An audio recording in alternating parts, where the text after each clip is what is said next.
Hello everybody, Teacher Nilo Portela speaking, how are you today? Pessoal, nós vamos falar hoje sobre o verbo to be na forma de pergunta, fazendo perguntas usando o bendito to be. Lembrando que as três formas do verbo to be no presente simples são am, is, are. Não vai conjugar o verbo to be I be, não existe I be, alright? I am. Muito bem, então vamos lá, vamos para a parte de perguntas. Observe esse diálogo aqui, observe essa conversa aqui. What is your name? Nilo. Are you married? Yes, I am. How old are you? I'm 37 years old. Are you a student?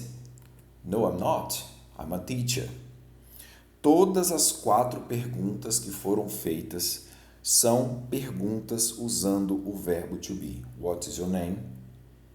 Are you married? How old are you?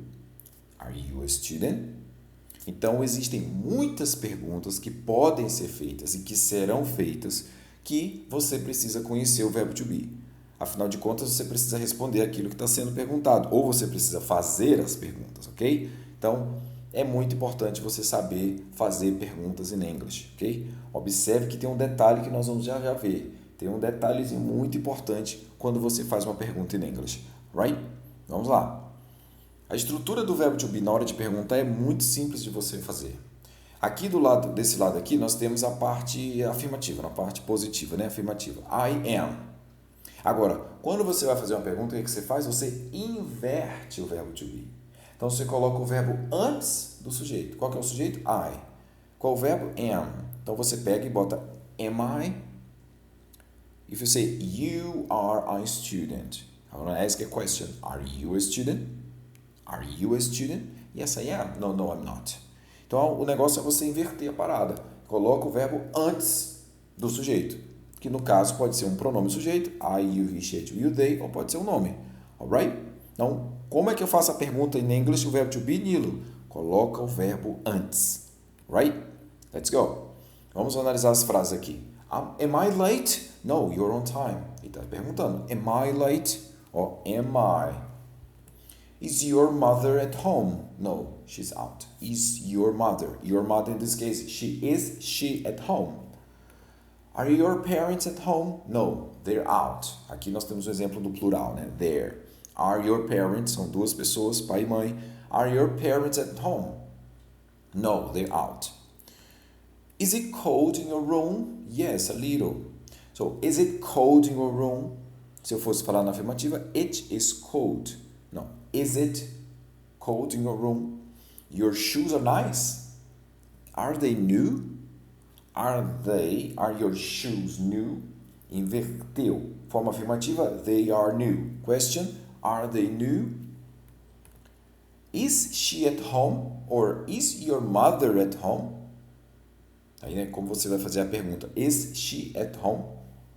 E are they new? Are your shoes new?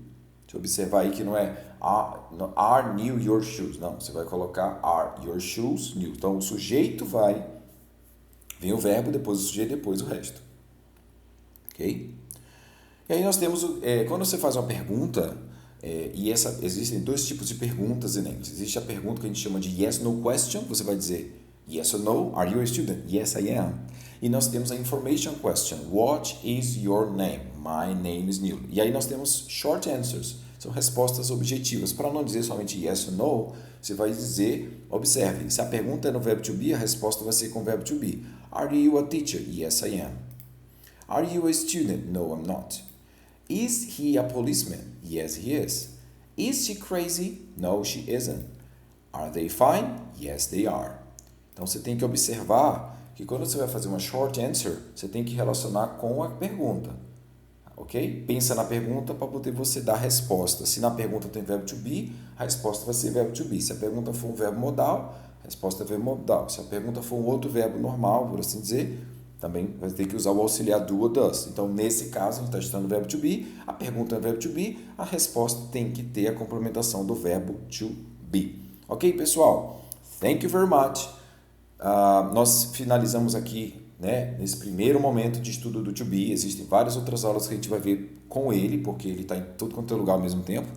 Mas nós temos aí, lembrando que a aula anterior falando sobre affirmative e negative e agora question forms. Não esqueça de fazer os exercícios que estão no PDF aqui embaixo e lembre-se, treine, treine, treine, use, use, use, faça muito, aplique muito, porque assim você vai crescer no seu processo, right? Bye, bye!